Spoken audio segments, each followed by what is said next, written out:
one of the most important professions in the world. It's also often one of the most underappreciated.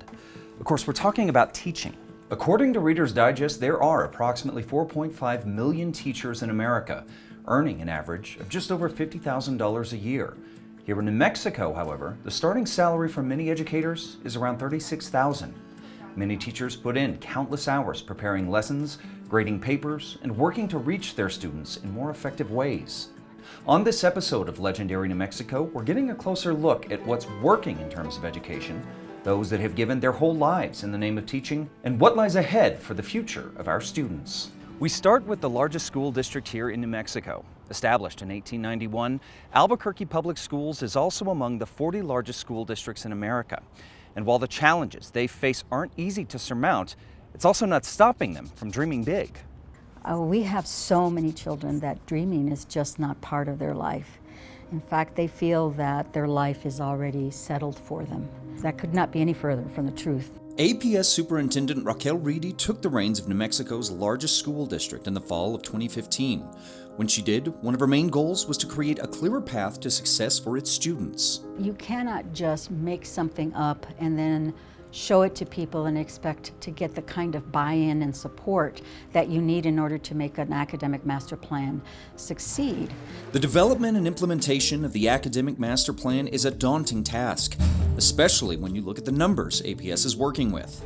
The school district serves approximately 84,000 students, roughly 25% of all students in the state of New Mexico. That happens in 143 schools scattered across nearly 1,200 square miles. We wanted to make it simple. I've seen academic master plans that are volumes. I mean, it's just page after page and so much detail that after a while they read it, but the fact is that very little sticks. So APS focused on 5 areas to grow their students, starting with early childhood education, the foundation for success down the road. A lot of students that come from different backgrounds we have some students that come into kindergarten reading at 3rd grade level, and we have some students that haven't seen a pencil. Next came college to career, which is embracing the growing trend of promoting trade schools after graduation as much as traditional four-year colleges. A college is not for everyone. However, there are wonderful employment opportunities and professions that do not require that. Mechanics and all of those kinds of work skills that some of our kids just crave. In fact, trade jobs such as construction managers and aircraft mechanics can make between $40 to $70 an hour, while more common jobs such as plumbers and electricians can bring in between $30 to $45 an hour. Another vital area of focus is parental engagement. That the parents don't know what the expectations of the students are. It's a losing battle for the child as the child comes into school. So we have to work in unison to ensure that there's a solid, concrete message that is coming from all angles for our students. And that message is fortified through the 4th focus area, attendance, which is more problematic in kindergarten ages than in high school.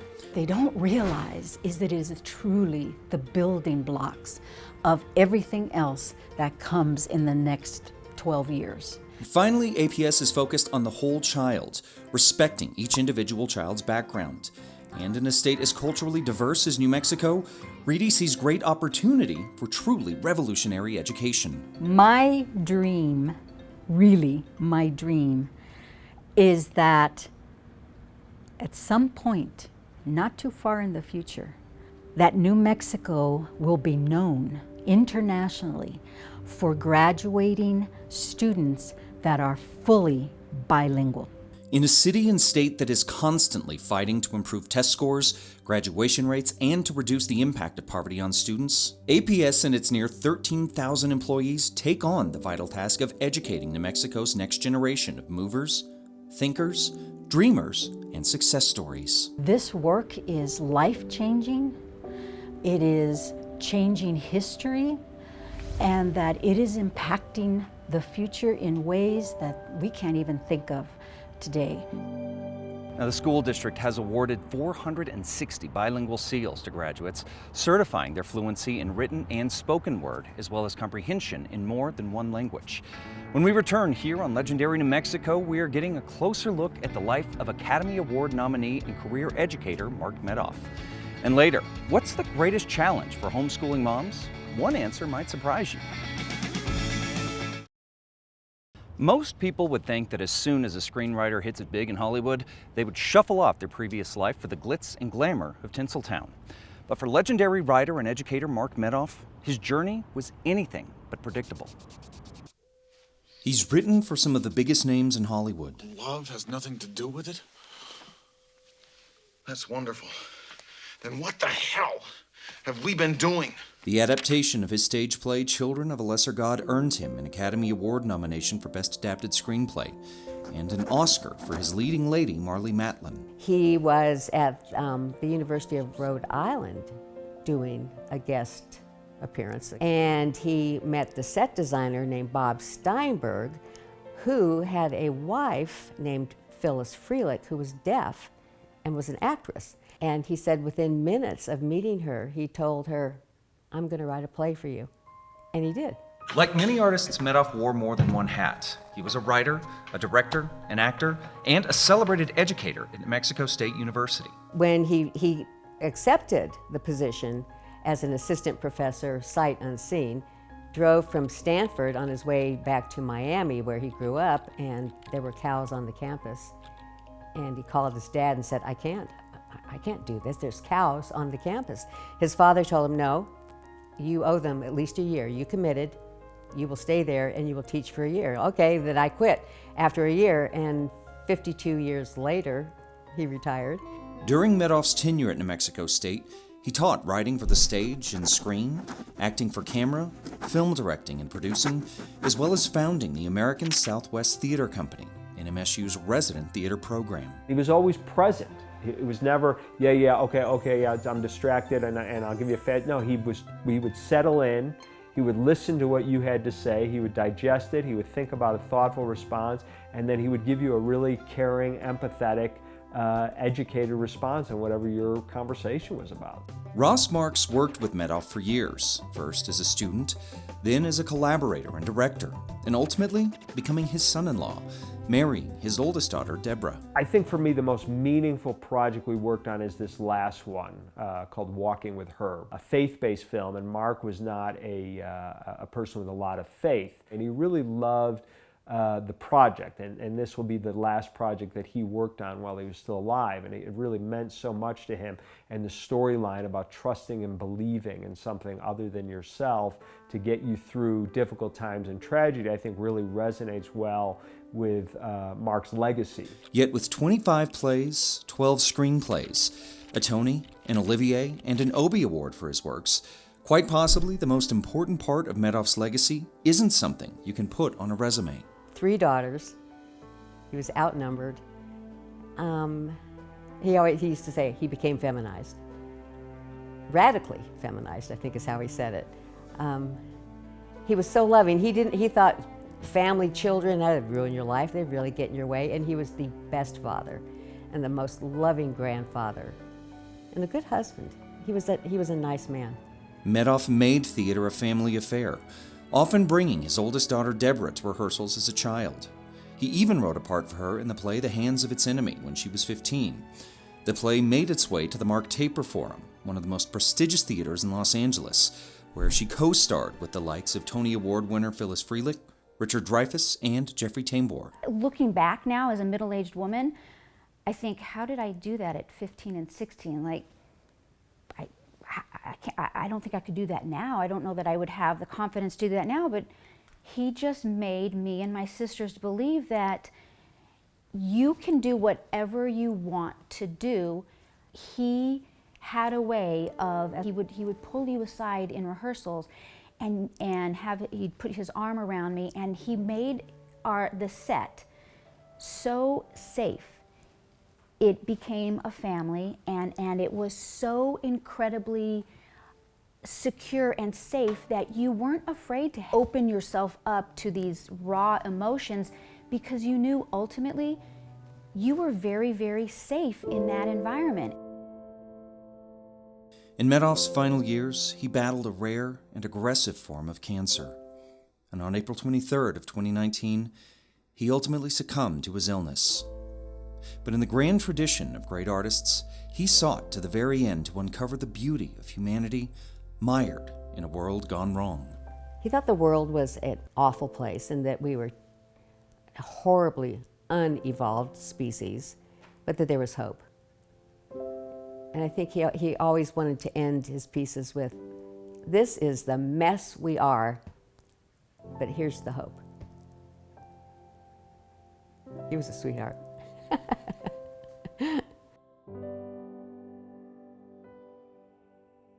Stay with us here on Legendary New Mexico. After the break, we are meeting a homeschooling mom who has taken on the daunting task of teaching her 4 children, aged elementary through high school. And later, what does the future of education look like? We're finding out from the Duke City's less traditional institutions. Managing a family of 4 kids and a husband seems like a lot. Now imagine managing and teaching those 4 kids everything from cursive writing to writing in Latin. They're stuck in their house all day. They don't have any friends. They can't be socialized if they don't go to school. According to FamilyEducation.com, these are the top 3 misconceptions about homeschooling. Homeschoolers don't make clothes or wear jean jumpers all the time. Like, we're not, that stereotypical, we need to never get out there. For homeschooling mom Becky King, the benefits of teaching her 4 children from home far outweigh any societal challenges she may face. I only have these kids for 18 years, and so I feel like that's the most important thing right now, is to make sure that they're getting a great education, that I'm spending time with them, that I have a relationship with them. I can't really affect who they are and how they turn out if I'm never with them. Once upon a time, back in the mid-19th century, about half the nation's children were homeschooled. But around 1852, the common school model in Massachusetts spurred a compulsory attendance law that grew throughout the country.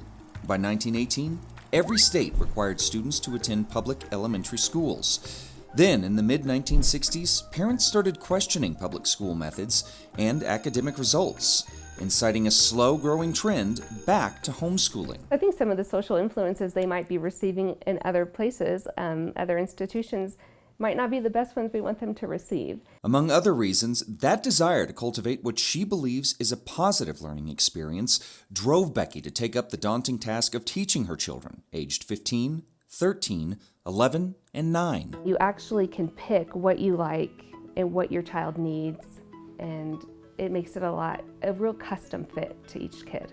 There are 7 main models for homeschooling: the Charlotte Mason method, Montessori, unschooling, school at home, unit studies, eclectic education method, and Becky's choice, classical. I specifically wanted to teach my children through a biblical worldview, meaning that Christ is the center of and the purpose of our life. In addition to supporting the King family's religious beliefs, Becky says it's also the most conducive to natural development, starting with the need to establish fact-based learning first. When they're young, they're sponges. They just want to soak up facts and repeat and hear things over and over again. By the time they reach middle school-age learning, they're entering into what's called the dialectic stage. And they're starting to understand how those facts relate to each other.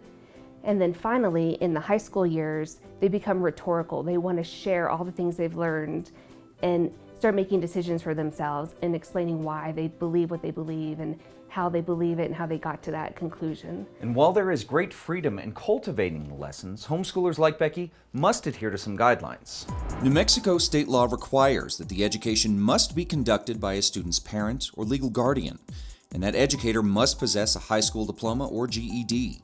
They must maintain records of each student's immunizations, maintain records proving that the students are learning at least 180 days of the school year, and that they teach the core subjects of reading, language arts, math, social studies, and science. And I think the best way to find curriculum is to ask other people who are doing homeschool. It's not as strange a thing anymore as it used to be. While teaching Latin, working with one of her kids' special needs for reading, and juggling 4 separate age groups might all sound overwhelming, Becky says the most difficult part of the job is with herself.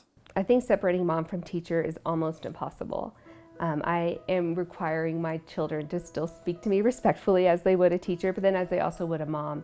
And there's times that I just have to say, hey, being their teacher, I don't want to ruin my relationship with them as their parent either. And so there's times, and I know my children better than anybody else in the world. And so I know when to push them and say, hey, I know you can do another problem, or I know we can get through this. And then I also know when to back off and say, I think you've had enough for today. And I think it's actually a privilege to be their mother and their teacher and be able to know when to say when with that. It is a method that may not work for every household, but for the King family, it is a positive and deeply productive way of life. We're not done just yet here on Legendary New Mexico. Are charter and specialty schools the exception to the rule when it comes to education? Or is the rule being rewritten? Find out when Legendary New Mexico returns. As the pendulum of education swings back toward more alternatives for kids after high school, the opportunities to reach them in new and exciting ways continues to grow as well. And the model of what a traditional school day looks like may soon become a thing of the past. A traditional school morning may look something like this. Then it's 50-minute classes, standardized homework, and the after-school job. Repeat 5 times and you've got your basic school week. But that rule is being rewritten. It's hard to predict what we're planning for. Our students may enjoy X, Y, or Z, but 5 years from now, that ends up being A, B, and C. As industry and technology continues to grow within the blink of an eye, the demands for educational aptitude are changing too. And to ensure the workforce of the future doesn't fall behind, many schools are rethinking, if not completely throwing out the playbook when it comes to school structure. I see that your public schools, instead of having a set curriculum where you're checking off boxes in terms of I took this class, I took that class, I see it developing into more of a holistic approach. Lisa Myrie is the principal of the Digital Arts and Technology Academy, or DATA, here in Albuquerque. They are one of dozens of charter schools throughout the state meeting students where their interests lie. We really work together to create an educational environment that supports each and every student, regardless of where they're at or where they come to us. Myrie describes the Academy as a digital and visual arts school, with electives emphasizing work in computer-aided design, filmmaking and editing, Photoshop and graphic design, as well as computer technologies, with students literally building these powerhouse machines from the ground up. When students leave us, they're going to need more than just content knowledge or basic skills of software. They're going to have to be able to communicate, work collaboratively. In the 2017-2018 school year, it is estimated that more than 7,000 charter schools brought in 3.2 million students nationwide.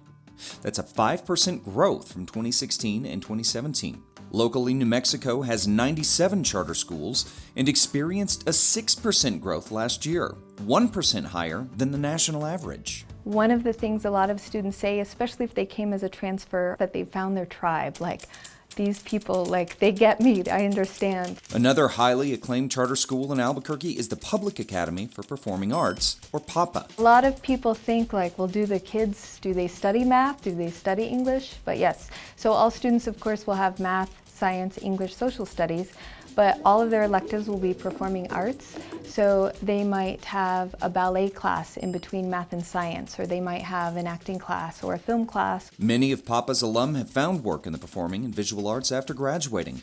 Some right here in New Mexico's booming film industry, some in the bright lights and big city of New York. We have several students who are living in New York performing on Broadway. To one of our recent students, he just showed designs at New York Fashion Week. But it's not just charter schools that are seeing success with specialized models. The Rio Rancho Cyber Academy is taking things one step further with what is known as blended learning. I would be retired were it not for this school and this format. Peggy Sayers is a career educator who says that she was drawn to the model of students working part-time on campus with their teachers and part-time at home with online classes. It's very hard for students to fall through the cracks here. Part of the reason is the smaller class sizes and one-on-one time teachers have with their students, discussing the lessons already ingested online. So when they do come to us with questions, they already have the background available, and we can use what they've already learned and piggyback on that. The format also mimics what high school students will increasingly face as they head into college: online classes and personal time management. Self-discipline is key, and you really have to dig deep and make sure that you are on top of yourself. I think students here are self-motivated, and it's a special type of learner, and I think that this type of school gives them an opportunity to be that type of student. And while the models all somewhat vary between institutions, the unifying quality behind the future of education may be quite simple. Flexibility. Flexibility. Flexibility. Now, most of these charter and specialty schools are tuition-free, and as the model keeps growing, so too will the grade eligibility, reaching to middle school and possibly elementary education down the road. Well, that's going to do it for us here on this edition of Legendary New Mexico. If you'd like more information, you want to see previous episodes or a recap of this one, just head over to legendarynewmexico.com.